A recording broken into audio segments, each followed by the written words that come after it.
Bienvenue à toutes et à tous pour de nouveaux Faits Carl Zero sur 13e rue. Vous allez découvrir l'histoire d'une jeune femme qui a passé 7 années de sa vie enfermée dans une boîte par un psychopathe pour en faire son esclave.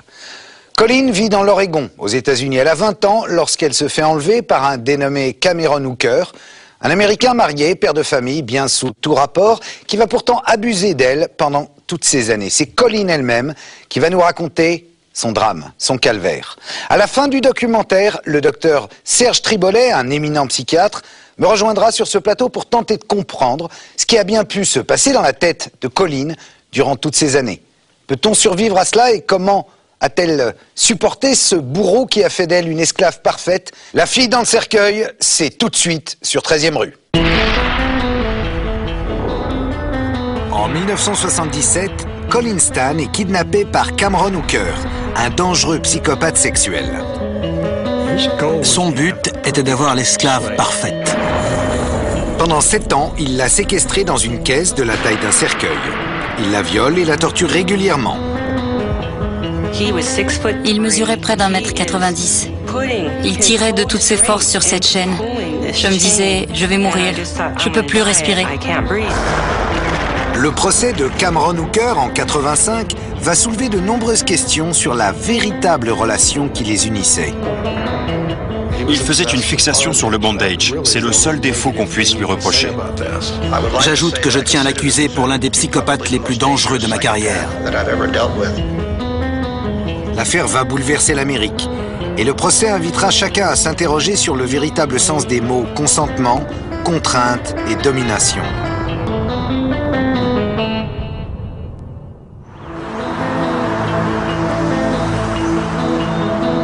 Red Bluff, une petite agglomération au nord de la Californie. Autrefois, la ville était célèbre pour ses rodéos. Aujourd'hui, le temps semble s'y être arrêté. Il ne s'y passe plus grand-chose. Les gens et les trains de marchandises ne font que la traverser.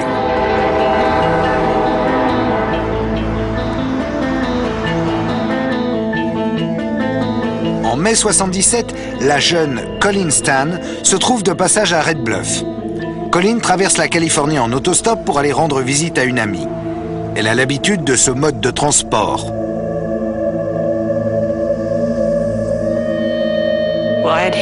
J'avais déjà fait de l'autostop dans la région sans avoir eu de problème. On était dans les années 70 et on était nombreux à faire de l'autostop. Colleen s'est postée à cet embranchement sur la route numéro 5, aux environs de Red Bluff. Elle est consciente du danger. Elle a déjà refusé 2 propositions. Mais celle qu'elle va accepter va bouleverser sa vie à jamais. Une petite Dodge bleue, un bleu cobalt, s'est arrêtée avec un jeune couple à l'intérieur. La femme avait un bébé dans les bras, un bébé d'environ 6-7 mois. Je leur ai dit, je vais à Westwood, c'est votre direction? Et ils m'ont dit, oui, montez. Colleen est prise en stop par Cameron Hooker. Il est accompagné de sa femme, Janice, et de leur bébé de 8 mois. Hooker est un modeste bûcheron de 23 ans qui vit à Red Bluff. Visiblement, il rentrait du travail. Ses cheveux et ses vêtements étaient pleins de graisse. Et il y avait sa femme, enfin, j'ai pensé que c'était sa femme, et un bébé. Je me suis dit que c'était parfait. Colleen ne va pas tarder à comprendre que les apparences sont trompeuses et qu'elle s'est embarquée dans une aventure terriblement dangereuse. Il n'arrêtait pas de me regarder dans le rétroviseur, comme s'il me détaillait. J'ai trouvé ça bizarre, mais je n'ai rien osé dire. Après tout, ces gens avaient eu la gentillesse de me prendre en stop. Il s'arrête à une station-service et Colleen se rend aux toilettes. Une voix dans sa tête lui dit que quelque chose ne tourne pas rond. J'ai pensé à sauter par la fenêtre et à prendre la fuite sans demander mon reste. Et puis, je me suis dit, je délire. Je suis sortie et je suis retournée dans la voiture. Ça a été ma dernière occasion de m'enfuir.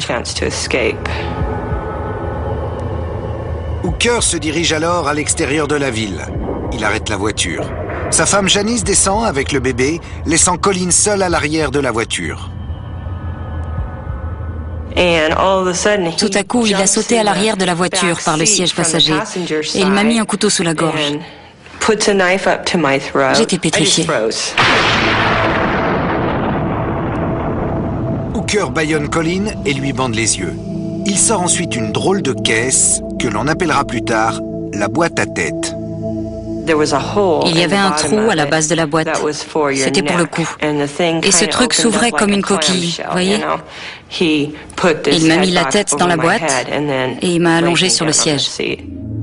Hooker, le bûcheron, a fabriqué lui-même cette boîte avec une idée très précise en tête. Le but de cette boîte était d'empêcher les gens de vous entendre crier. C'était aussi un moyen de plonger dans le noir la personne kidnappée et de l'avoir à sa merci. Hooker conduit Colin à sa maison de Oak Street. Il retire la boîte, traîne Colin hors de la voiture et l'amène à l'arrière de la maison.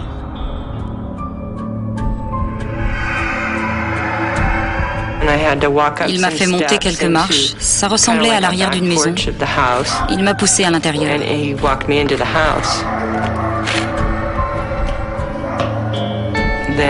Là, il m'a fait descendre d'autres marches qui allaient au sous-sol.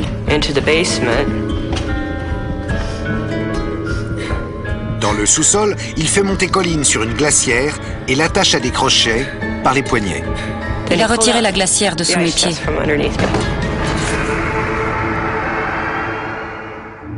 Mon corps est resté pendu dans le vide, en forme de Y. Et bien sûr, la douleur a été violente. Je n'avais jamais ressenti une telle douleur. À ce moment-là, il a pris un fouet et il a commencé à me fouetter en criant « Ferme-la !» Il la laisse un moment accrochée, puis la traîne jusqu'à une caisse posée dans un coin du sous-sol, où il va l'attacher à nouveau. Comme j'étais terrifiée, je m'étais persuadée que je m'étouffais.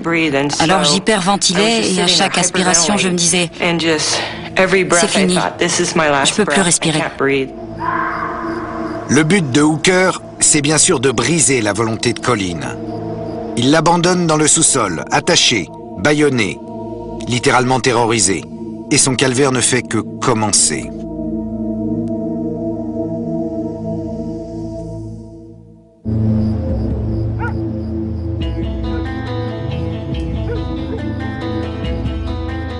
Colin Stan vient donc d'être kidnappé et séquestré dans un sous-sol de la ville de Red Bluff en Californie. Cameron Hooker, son ravisseur, un bûcheron, a un plan diabolique. La briser tant physiquement que moralement. Le lendemain, il l'installe sur la planche de torture qu'il a lui-même fabriquée. Il m'a attaché les chevilles et les poignets aux quatre coins du billot. Il m'a laissé là toute la journée. Je ne comprenais rien à ce qui se passait. Qui étaient ces gens? Pourquoi ils me faisaient ça? Pendant ce temps, à 900 km au sud de Red Bluff, dans la ville de Riverside, la famille de Colin commence à s'inquiéter sérieusement. Elle ne nous laissait jamais sans nouvelles. Et quand on a vu qu'elle n'appelait pas, on a compris que c'était sérieux. Bonnie, sa sœur, insiste pour que son père parte à sa recherche. Ils sont partis dans le nord à sa recherche. Et quand j'ai vu qu'ils ne la ramenaient pas, j'ai su au fond de moi que c'était très grave. Dans le sous-sol de Oak Street, Colin vit ses premières journées de captivité. À intervalles réguliers, Hooker descend, vient la pendre au crochet et la fouette. Le soir, il la nourrit avec des restes de repas, puis la laisse pour la nuit, attachée au billot. Après l'avoir laissé 3 ou 4 jours attaché au billot, il a construit une caisse en forme de cercueil. Il a trafiqué un vieux sèche-cheveux qu'il a monté sur la caisse pour envoyer de l'air et qu'elle ne meure pas asphyxiée à l'intérieur. Elle est restée dans cette caisse avec des chaînes et un bandeau sur les yeux pendant 3 ou 4 mois. Est-ce que vous avez réussi à vous faire une image de cet homme et à comprendre ce qu'il voulait? Très vite, j'ai compris que c'était un sadique et que supplier un sadique, ça ne rime à rien, ça ne mène nulle part. Au contraire, ça l'excite et ça lui donne envie de faire encore plus mal. Colleen ne comprend pas ce qui lui arrive. Elle est visiblement aux mains d'un malade mental. Mais elle est loin de s'imaginer que son ravisseur a tout planifié et qu'il veut faire de Colleen son esclave. Pour parvenir à ses fins, Cameron Hooker va l'abuser physiquement et moralement. Il l'enferme 22 heures par jour dans une boîte de la taille de la jeune femme. Mais en revanche, il lui permet de faire du jogging tous les jours pour l'entretenir. Il va manipuler la jeune femme jusqu'à lui faire signer un contrat d'esclave en bonne et due forme. Je sais, c'est incroyable. Regardez. Cameron Hooker n'a pas de casier judiciaire et aucun antécédent familial. Pour le monde extérieur, c'est un homme tout à fait ordinaire. Pourtant, son obsession pour le bondage et les pratiques sexuelles violentes remonte à loin. Et c'est un lecteur assidu de revues sadomasochistes. Mais Hooker a fini par se lasser des images et a voulu réaliser ses fantasmes.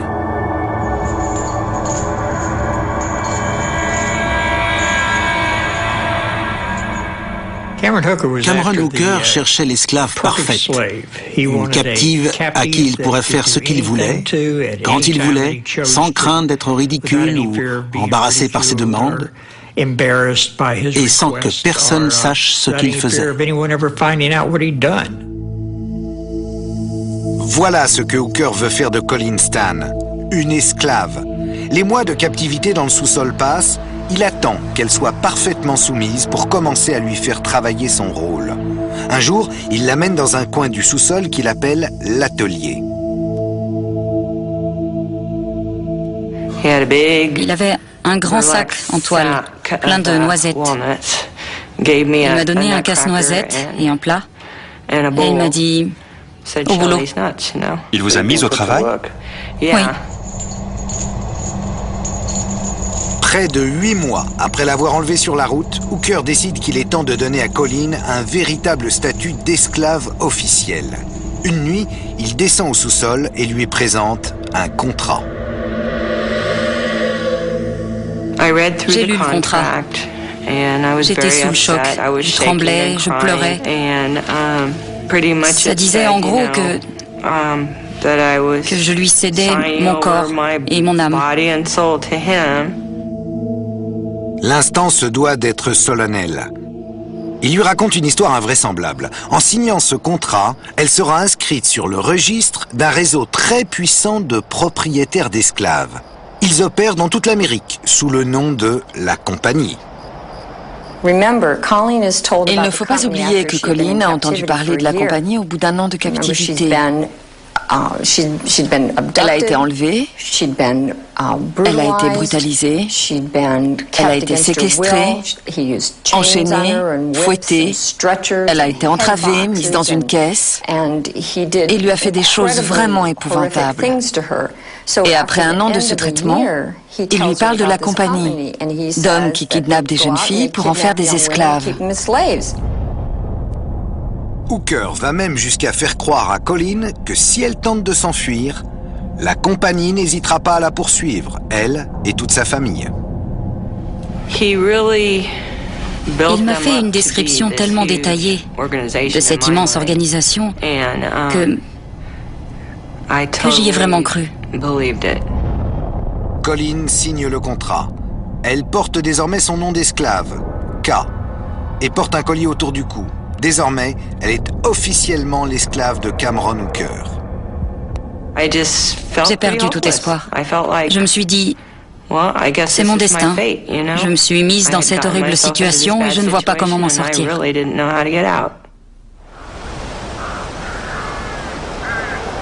En mai 78, Hooker, sa famille et Colleen quittent la maison de Oak Street pour un mobile home dans les environs de Red Bluff. Il se lance dans des travaux minutieux et bricole son matelas à eau pour pouvoir y loger Colleen. En fait, Cameron Hooker a construit un socle assez haut pour le lit et il a fabriqué une caisse qui pouvait se glisser dessous. On peut voir des trous qui ont été percés sous le mobile home. Ces trous étaient prévus pour fournir de l'air frais à Colleen quand elle était dans sa caisse sous leur lit. Pour être précis, cette caisse était sous le lit de Hooker. Oui, sous le lit. Et c'est là qu'il vous a gardé. En fait, je devais me mettre à genoux sur le sol et me mettre à plat ventre pour me glisser dedans. Vous y restiez combien de temps par jour? En général, environ 22 heures. La caisse est très étroite et Colleen peut à peine bouger à l'intérieur. J'avais un pot tout au bout, à mes pieds, et quand j'en avais besoin, je devais l'attraper avec mes pieds et l'amener sous moi, tout en restant allongé. C'était très dur dans cette caisse. Plusieurs fois, je me suis dit, je n'en peux plus. Je ne tiendrai pas une seconde de plus. Hooker va passer à une autre étape de son plan. Sortir Colleen de sa boîte pendant la journée pour qu'elle s'occupe du jardin. Il m'a traîné dehors, m'a donné une pelle et m'a dit « Remplis ces trous ». Alors, j'ai rempli les trous. Pendant qu'elle travaille dans le jardin, Hooker fait travailler son imagination sadique pour passer au cran supérieur. Cameron faisait partie de ces gens qui, selon moi, ont un talent naturel pour le bricolage.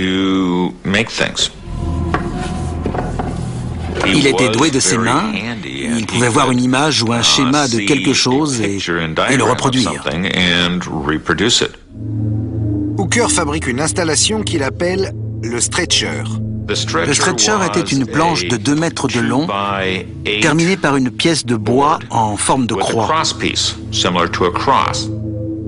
Il lui attachait des lanières en cuir autour des chevilles, et puis il serrait, tirait et écartelait son corps.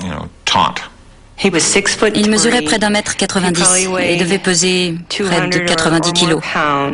Il tirait de toutes ses forces sur cette chaîne. Et il tirait tellement fort que je n'arrivais plus à respirer. L'air entrait à peine dans mes poumons. Je me disais, je vais mourir.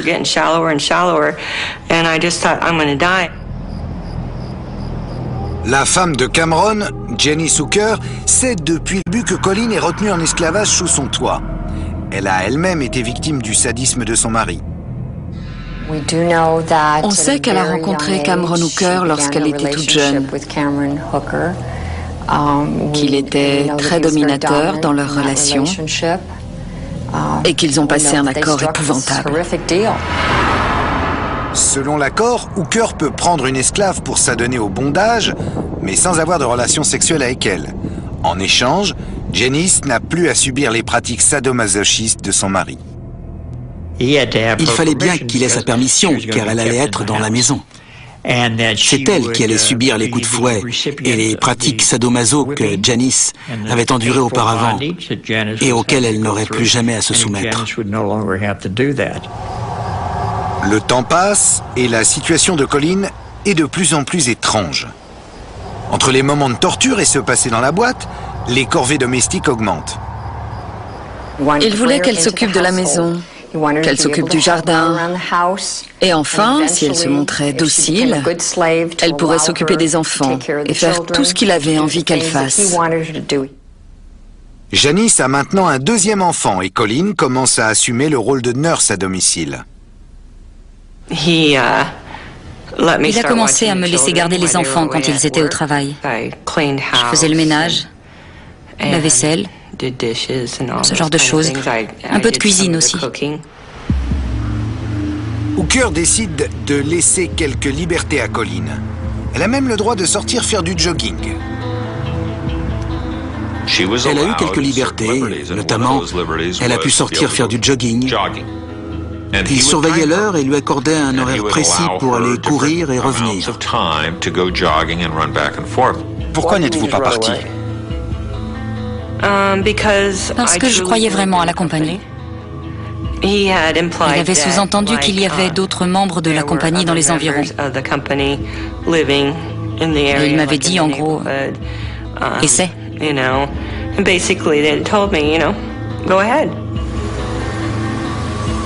Mais ces petites libertés accordées à Colin ont évidemment un prix lourd à payer. Pendant que Janice travaille à Red Bluff, Hooker ne respecte pas l'accord passé avec sa femme et en profite pour violer Colin. À chaque fois qu'il abusait de moi, je saignais, parce que ça n'avait rien de rapport normaux. Et je n'étais pas du tout en condition. Une fois, il m'a sodomisé. Mais Dieu merci, il n'a pas recommencé. Cameron Hooker, ce père de famille, tout à fait normal, banal pour les voisins, a réussi son plan. Colin est devenue son esclave sexuelle, son esclave ménagère, et elle fait même office de nounou à la maison. Et Janice, me direz-vous, l'épouse de Cameron, comment peut-elle accepter une pareille situation? Eh bien, Hooker a passé également un contrat avec elle, et tout ce beau monde va cohabiter sans que personne ne se doute du drame. Colin va même avoir le droit de rendre visite à sa famille, qu'elle n'a pas revue depuis 4 ans. 24 heures auprès de son père, de sa mère et de ses sœurs, que vous allez le voir, elle va payer très cher par la suite. En 80, 3 ans sont passés et Hooker prend de plus en plus d'assurance. Son esclave est maintenant parfaitement dressé et il peut commencer à tester les limites de son pouvoir. Un jour, il lui dit qu'il va la laisser téléphoner chez elle. Il la conduit jusqu'à une cabine téléphonique dans Red Bluff. Il était là avec sa main sur le récepteur. Si tu dis un seul truc interdit, je coupe. Et tu vas me le payer, tu auras de gros ennuis. Colin n'a pas eu le moindre contact avec ses parents depuis plus de 3 ans. J'ai fait le numéro et ma sœur Bonnie a décroché. Je crois qu'elle ne m'a pas reconnu tout de suite. Il y a eu un blanc. J'ai dit allô. Et j'ai entendu une voix qui semblait venir de loin. Et c'était elle. C'était ma sœur. Elle était toute excitée. Il m'a laissé lui parler seulement 2 minutes. On sentait qu'elle n'était pas bien au téléphone. Elle était tendue. Elle n'était pas comme d'habitude. Quelques jours plus tard, Hooker fait une annonce extraordinaire. Elle va avoir le droit d'aller voir sa famille. Il m'a dit que c'était sans précédent, mais que la compagnie lui avait donné son accord pour que je rende visite à ma famille. Hooker conduit Colin jusqu'à Riverside et la prépare à cette visite pendant le trajet. Je devais dire à ma famille que c'était mon petit ami. Il s'appelait Mike. Non, qu'il était mon fiancé et qu'on allait se marier. Et il lui rappelle en permanence le prix à payer si jamais elle ne respectait pas les règles. Et il lui a dit que la compagnie surveillait les visites à distance, qu'elle était partout, que la maison était sur écoute, et que si elle faisait la moindre erreur, il viendrait torturer et tuer sa famille. Le 20 mars 1981, Hooker dépose Colin devant la maison de ses parents. Elle portait des vêtements en fait main. Ce n'était pas du tout le style de ma sœur. Oh non. Et elle était mince. Très très mince. Ce n'est pas non plus son genre. Ils ont beau avoir des doutes, aucun des membres de la famille n'ose affronter Colin. On avait trop peur de la forcer, vous savez. On ne savait pas si elle était dans une secte avec un tas de gens autour d'elle. On voyait qu'elle était très tendue, ça je peux vous le dire, c'était évident. Je ne voulais pas la forcer. J'avais peur qu'elle soit dans une secte ou un truc comme ça. Il ferait en sorte qu'on n'entende plus jamais parler d'elle. Avez-vous eu envie de tout leur dire? Oui, j'avais envie de tout déballer, mais j'étais morte de peur. J'avais peur pour leur sécurité, j'avais peur pour la mienne, parce que je croyais vraiment à la compagnie. Et j'étais persuadée que cette organisation soutenait ce type.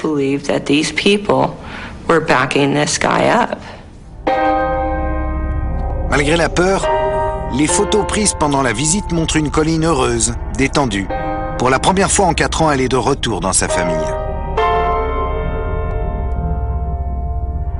En surface, on voit les photos d'une famille heureuse. Que ressentiez-vous réellement? Ce sont bien les photos d'une famille heureuse. J'étais si heureuse de passer ce moment avec eux, parce que j'en étais au stade où je ne savais pas ce qui m'attendait, ce qui allait m'arriver ensuite. Je ne savais même pas si ça allait finir et si je les reverrais un jour.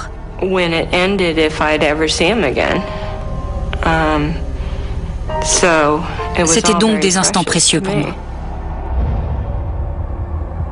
Le bonheur est de courte durée. 24 heures plus tard, Colleen reçoit un coup de téléphone. Mes parents ont dit « Ah, c'est Mike pour toi ». Je suis allée prendre le téléphone et il m'a dit « Je viens te chercher ». J'ai essayé de discuter. J'ai dit « Ah, mais je pensais… » 24 heures plus tard, presque à la minute près, il était là.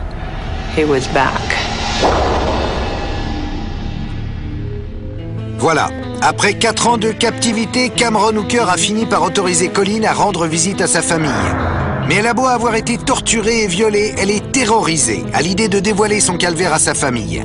Et 24 heures après l'avoir déposée chez elle, revoilà Cameron Hooker de retour devant la porte. Il ressemblait à, comment dire, quelqu'un d'ordinaire. Il avait l'air d'un rat de bibliothèque. C'était pas du tout son type. Mais il n'avait pas non plus l'air d'un monstre. J'ai vraiment été dupe. Croyez-moi. Au moment de partir, ils ont tous les deux posé pour cette photo. On peut parler de cette photo? Vous donnez l'impression d'être très heureuse sur cette photo. J'étais heureuse d'être avec ma famille. Je parle du fait de poser avec lui. Je n'étais pas heureuse de poser avec lui, non. Mais je devais faire comme si c'était mon fiancé, vous comprenez? C'était l'homme que j'étais censée vouloir épouser, même si c'était loin d'être la vérité. Je devrais avoir un Oscar pour cette photo. Après avoir vu Colleen jouer son rôle à la perfection chez ses parents, Hooker est désormais certain d'avoir le contrôle absolu de son esclave. On appelle ça le pouvoir suprême. C'est bien au-delà du contrôle. C'est le contrôle absolu d'une autre personne. Vous pouvez la laisser s'éloigner et elle ne va rien tenter contre vous. Et c'est ce qu'il a fait. C'est ce que Hooker a fait en l'autorisant à travailler et à aller voir ses parents. Quel sens du pouvoir! Colleen commence à faire ses adieux. Quand je l'ai embrassée, ça m'a brisé le cœur. Car je sentais qu'elle repartait vers quelque chose de vraiment pénible. Aujourd'hui, je me dis que j'aurais dû la prendre dans mes bras et lui dire fermement « Tu ne vas nulle part ».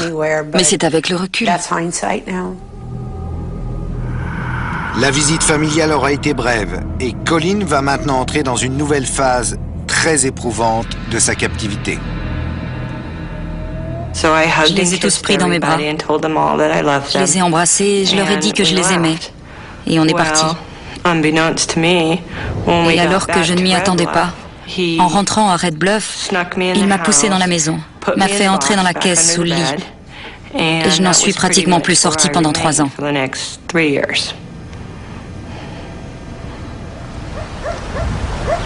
De retour au mobil-home, Colleen va devoir payer un prix extrêmement lourd et cruel pour ses 24 heures de liberté en famille. Elle est revenue de sa journée en famille à Riverside et il l'a remise dans la caisse car il avait peur de perdre son emprise. Elle a vécu là pendant près de 3 ans. Et les 2 filles de Hooker n'ont jamais soupçonné sa présence. Ils avaient 2 filles. Et pendant ces 3 années, elles n'ont même pas su que j'étais là. J'étais enfermée dans cette boîte, sous le lit. Et parfois, quand Janice et les filles étaient sorties, il me sortait, me torturait, me violait. Mais jamais quand elles étaient là. Et elle est restée là. Elle a subi tout ça pendant 3 ans. 3 ans. Pendant toutes ces années, personne, jamais, n'a su que Colin était là, séquestré, enfermé dans une boîte sous un lit. Les voisins pensaient que K, la femme à tout faire exploiter, était partie. Puis soudainement, début 84, tout bascule. Colin apprend une nouvelle extraordinaire.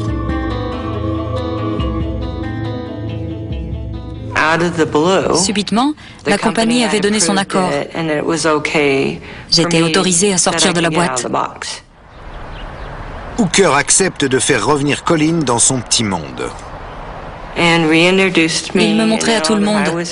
Il disait aux voisins, aux enfants, à tout le monde, « Regardez, K est revenu. » Contre toute attente, il autorise même Colin à prendre un travail de réceptionniste dans un motel du coin. Ils l'ont autorisé à travailler uniquement parce qu'ils avaient besoin d'argent. Ils étaient fauchés et elle a accepté de travailler pour eux. C'était la liberté pour elle. Vous vous considériez toujours comme une esclave? Oui, j'en étais une. Et vous pensiez toujours que vous étiez sous la menace de la compagnie? Oui. Voilà, ça fait 7 ans que Colin vit prisonnière d'un homme. Pas tout à fait, me direz-vous, puisqu'elle a un job maintenant. Eh oui, c'est tout le mystère de cette affaire en extérieur. Sa vie semble normale. Colin travaille, va même à l'église, et pourtant, elle mène une vie d'esclave sexuelle aux côtés d'un détraqué. Alors quand tout cela va-t-il s'arrêter? Colin va-t-elle enfin se rendre compte de la supercherie du contrat? Au fond, qu'est-ce qui la retient de s'enfuir? Dans le mobile-home, Colin commence à lire la Bible, établissant de cette façon, pour la première fois, une sorte de lien avec Jenny Hooker. On a eu un début de relation, au moins sur le plan spirituel.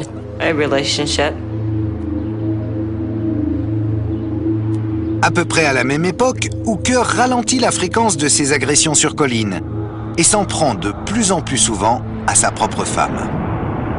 On a trouvé plus de 500 photos de Janice où on la voit torturée, pendue derrière la porte, suspendue à un cadre.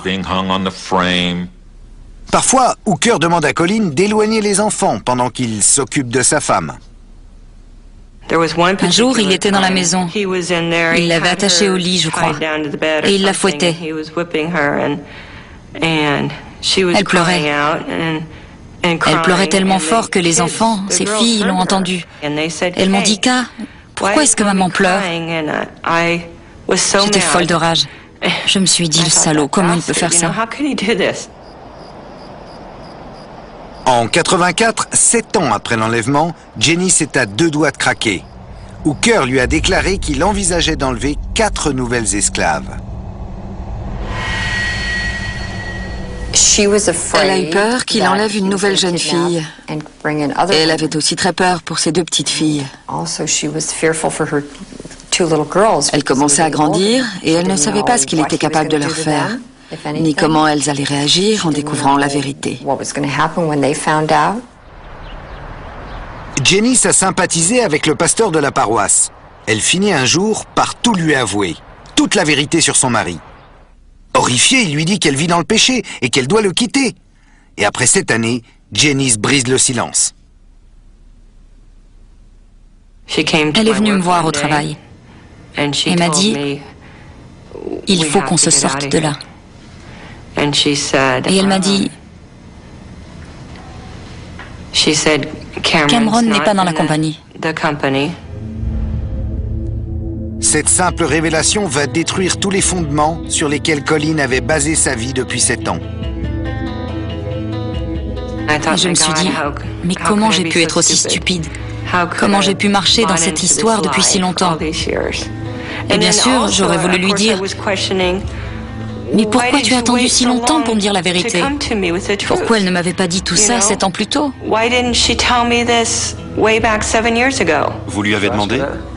Non. Colin est sous le choc, mais à présent il lui faut prendre une décision. Je devais me secouer, tout allait tellement vite, il fallait trouver un plan, comment sortir de là et sauver notre vie et échapper à ce type. Libéré de sa peur de la compagnie, Colleen décide de retourner dans sa famille. Mais avant de partir, elle se sent obligée de passer un dernier coup de téléphone à celui qui l'a kidnappée et torturée 7 ans durant. Je l'ai appelé de la gare routière. Il était chez lui, assez ébranlé de voir son petit monde s'effondrer. Et je lui ai dit, je prends le bus et je m'en vais. Et tu ne pourras pas m'en empêcher. Et il a pleuré, comme un bébé. Et je m'en vais. Et tu ne pourras pas m'en empêcher. Et il a pleuré, comme un bébé. J'ai raccroché, j'ai pris le bus et je suis partie. C'était la première fois depuis 7 ans que je reprenais le contrôle de ma vie. La police ne tarde pas à se rendre chez Hooker. Il a détruit une partie des installations de torture, mais pas toutes. On a trouvé des crochets dans le plafond du mobile home et le cadre en bois où il attachait Colleen pour la torturer. Des objets certes choquants, mais pas de quoi inculper Hooker. C'est alors qu'Al Shamblin découvre 2 pellicules photos qui n'ont pas été développées. Les preuves sont là. Des photos du billot, du contrat, et enfin, des photos de Colleen attachées au cadre en bois. Hooker est arrêté. En novembre 84, 8 ans après l'enlèvement de Colleen, il va enfin être jugé pour viol et sodomie.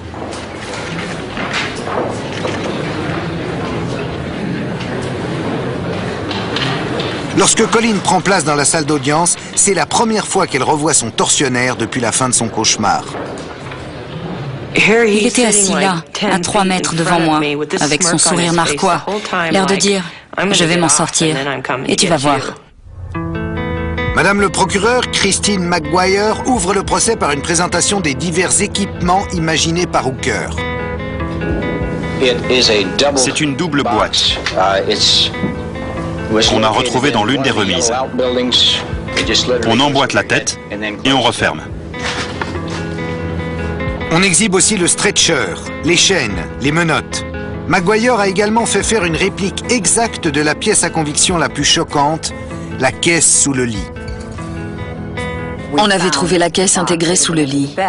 On en a fait une réplique qu'on a placée au milieu du tribunal. On a beau dresser le portrait d'un pervers psychopathe, Hooker apparaît comme un kidam ordinaire aux yeux du jury. Cameron avait l'air doux comme un agneau, un gars tout simple de la campagne.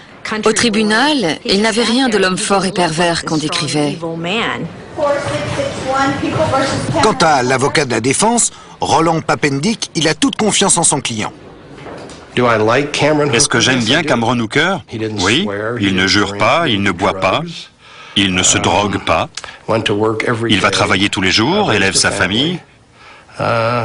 Certes, il a fait une fixation sur le bandage. C'est le seul défaut qu'on puisse lui reprocher.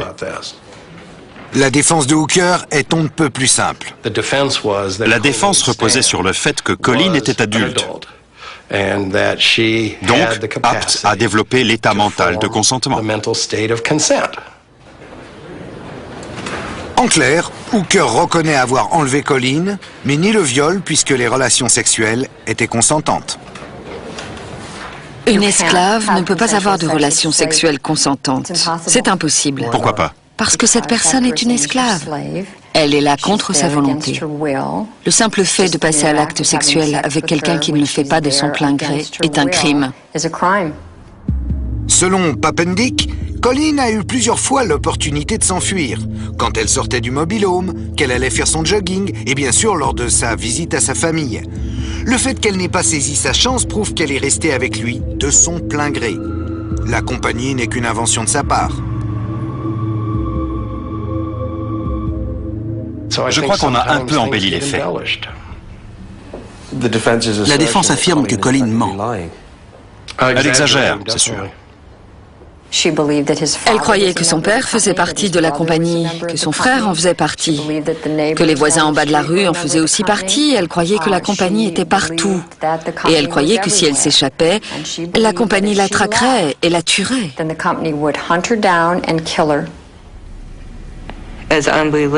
Aussi étonnant que ça puisse paraître, dans ma tête, j'y croyais dur comme fer. Si certains ne me croient pas et pensent que j'invente, c'est leur droit. Colleen tente de prouver que sa croyance en l'existence de la compagnie était bien réelle. Mais Papendick sort une pièce à conviction confondante. Une série de lettres ahurissantes, écrites par Colleen à Hooker, et dans lesquelles elle clame son amour éternel pour son supposé ravisseur. Les lettres font l'effet d'une bombe au tribunal et remettent tout en question.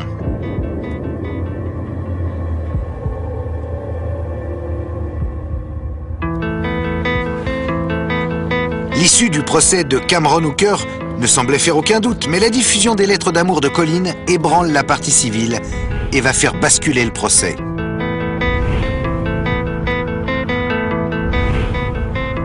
Quand ils ont sorti ces lettres d'amour, je me suis demandé si elle n'était pas tombée amoureuse de lui, si elle avait voulu vivre avec lui et n'était pas partie pour cette raison.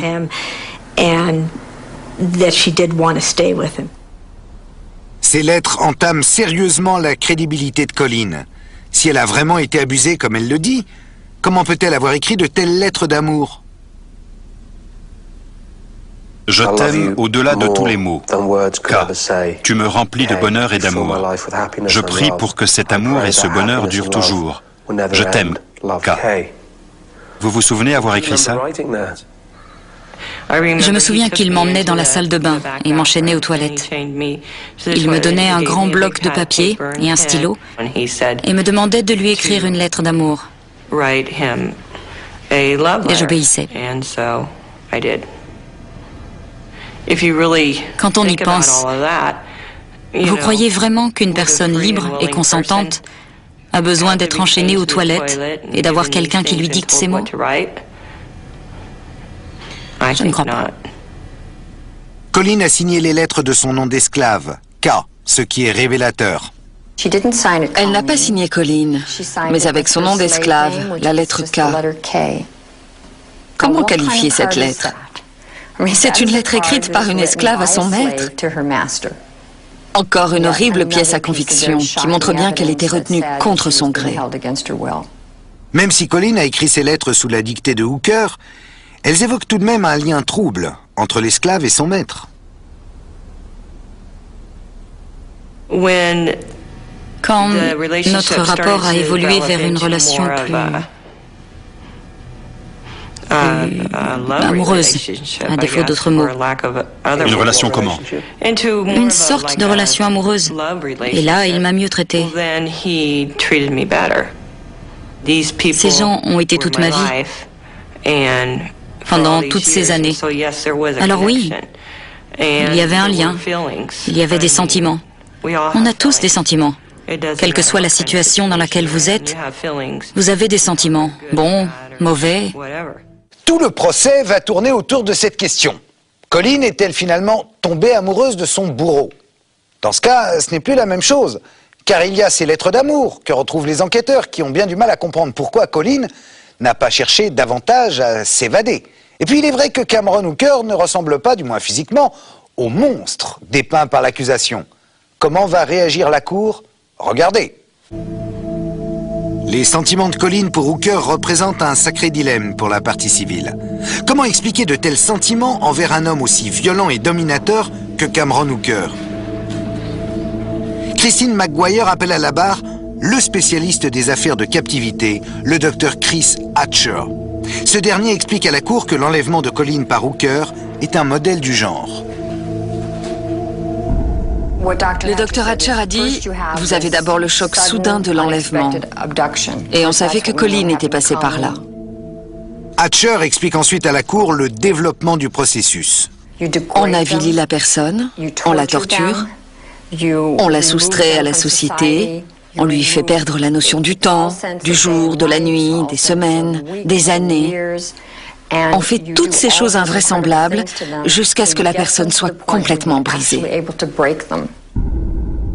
Et Hooker a bel et bien brisé la volonté de Colleen. Après ça, elle a adopté le comportement classique qu'on trouve dans les rapports maître-esclave. Elle a essayé de le satisfaire, notamment en lui montrant son amour. Plus je lui montrais de l'amour, mieux il me traitait. Ce n'était pas cet amour que deux personnes peuvent avoir l'une pour l'autre. Ça n'avait rien à voir. C'était un amour qui tenait plus de l'attachement créé par la proximité, dans des conditions épouvantables, de la dépendance. C'était un amour vraiment très malsain. C'était plutôt un amour par nécessité, car cet homme tenait ma vie entre ses mains. Pour Colleen, montrer de l'amour était ni plus ni moins qu'une question de survie. Je pense que cet amour était surtout lié à la reconnaissance d'être en vie. C'était la seule chose qui me restait. J'avais perdu ma liberté. J'ai des enregistrements de victimes avec leurs ravisseurs. D'autres victimes d'enlèvement parlant avec leurs ravisseurs. Et je peux vous dire qu'elles font tout ce qu'elles peuvent pour, entre guillemets, satisfaire leurs ravisseurs.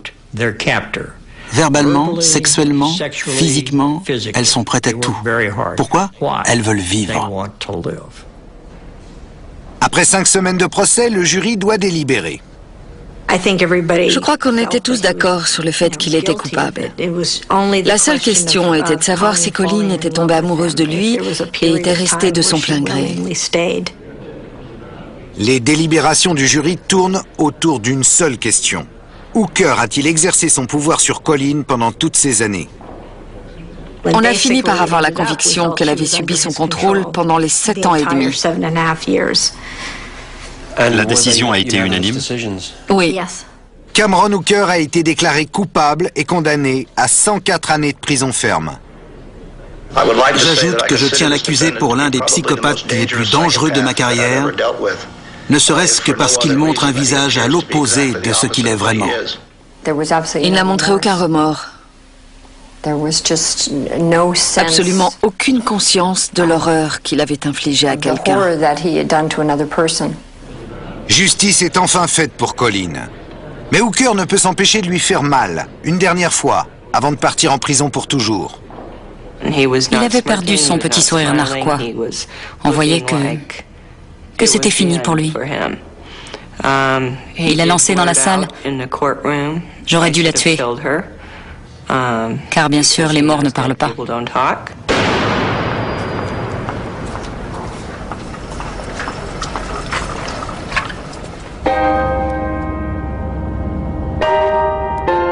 Aujourd'hui, Colleen a reconstruit sa vie.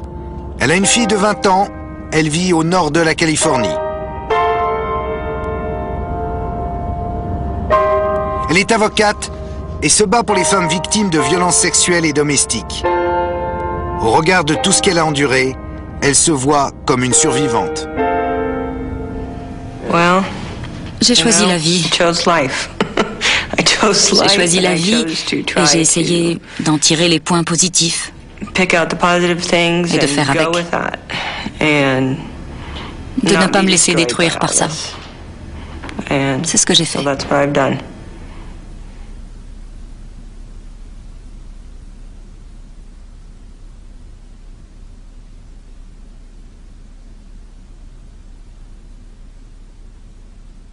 Colleen a donc choisi de vivre comme elle dit. Vivre. Nous, on aimerait bien comprendre. C'est pourquoi le docteur Serge Tribollet, un éminent psychiatre, m'a rejoint sur ce plateau.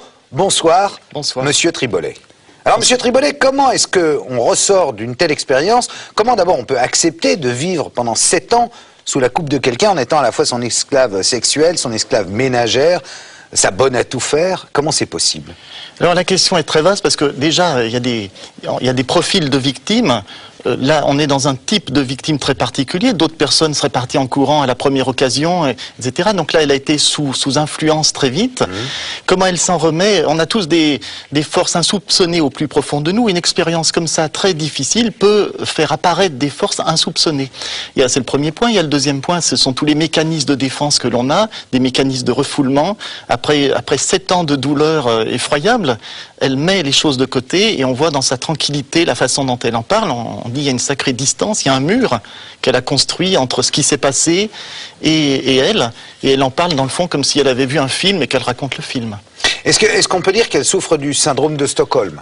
Non, pas tellement. On n'est pas tellement dans ce cadre de figure. On est dans le cas de figure d'une victime d'un sadique. Parce que là, on est vraiment dans l'image même du sadique. Il a tous les critères, je dirais, diagnostiques du sadique en psychiatrie. Et elle est on peut dire, elle a été sous hypnose de son sadisme. Elle anticipe la peur. Au sens figuré, pas au sens propre. Presque au sens propre, parce qu'il y a une suggestion. C'est-à-dire, il la tenait du bout du doigt en lui disant ce qui allait se passer à l'extérieur, ce qui se passerait maintenant. Et donc, elle est dans la crainte permanente et elle tient comme ça. Dans le fond, le conditionnement qu'il a mis en place et la peur, il y a des tyrannies qui ont duré très longtemps elle a duré 7 ans. Donc il a été évidemment arrêté, lourdement condamné. Quel est le profil de ce Cameron Hooker? Alors c'est le profil du pervers sadique, le sadisme dans toute son expression. Le sadisme, c'est le mal absolu, c'est-à-dire de considérer l'autre comme objet et non pas comme sujet. Et un objet, ça se triture, ça se manipule, ça se casse, ça s'enferme. Et donc c'était vraiment le sadisme dans toute son expression, le sadisme qu'a très bien expliqué d'ailleurs la psychanalyse et Freud, et parce que c'est inexplicable sinon. Ça se guérit ou pas? Ça se guérit, c'est très difficile de parler de guérison, c'est même impossible parce que c'est plus du côté de l'être, c'est une façon d'être au monde et ce qui est au cœur même du sadisme remonte à la plus petite enfance. Dès l'enfance, on met des choses de côté, il y a l'interdit de l'inceste, l'interdit de la cruauté et dans la perversion, il y a un refus de cet interdit. Donc les choses réapparaissent, mais c'est une façon d'être. Et en même temps, c'est une forme de gourou. Il a un influx psychologique sur la pauvre jeune fille. Comment est-ce qu'il a fait pour la maintenir comme ça? Il lui a fait un lavage de cerveau? C'est exactement ça. Le sadisme et le pervers en général met en place un scénario. Il a la maîtrise totale de tout. Rien ne lui échappe. Et dans ce scénario, l'autre n'a pas de marge de liberté, n'est pas sujet mais objet. Et donc, c'est un lavage de cerveau. C'est tout un système de conditionnement. C'est la peur et bien d'autres choses. Puisque là, on a vu des choses horribles qui sont arrivées, la mettre dans une boîte, lui mettre quelque chose sur la tête, etc., la violer, mais d'autres électrifient la victime, ça peut durer des années, il y a des très nombreuses descriptions qui sont toutes de ce même type. Vous avez eu déjà des cas à traiter de ce type? Non, heureusement, des cas comme ça extrêmes quand même, heureusement non. En France, en plus, on n'a pas le même système de soins, donc il y a des repérages. Mais enfin, le problème du sadique et du pervers, c'est que ça ne se voit pas de l'extérieur. Il y a ce qu'on appelle le clivage. Le problème du pervers, et c'est pour ça que c'est très difficile de les soigner, c'est qu'ils sont extrêmement normaux, hormis leur perversion. Voilà. Si on enlève la perversion, tout le reste est d'une normalité absolue. C'est d'ailleurs souvent comme ça que l'on fait le diagnostic en psychiatrie. Quand les choses sont trop normales, ça pose question. Donc, hormis, et on le voit bien dans son cas, il a une vie a priori normale. Arrangé, oui. Et c'est la même chose pour d'autres cas de perversion, les pédophilies et autres, où sorti du crime, le reste est normal. Docteur Triboulet, merci de votre témoignage. Quant à nous,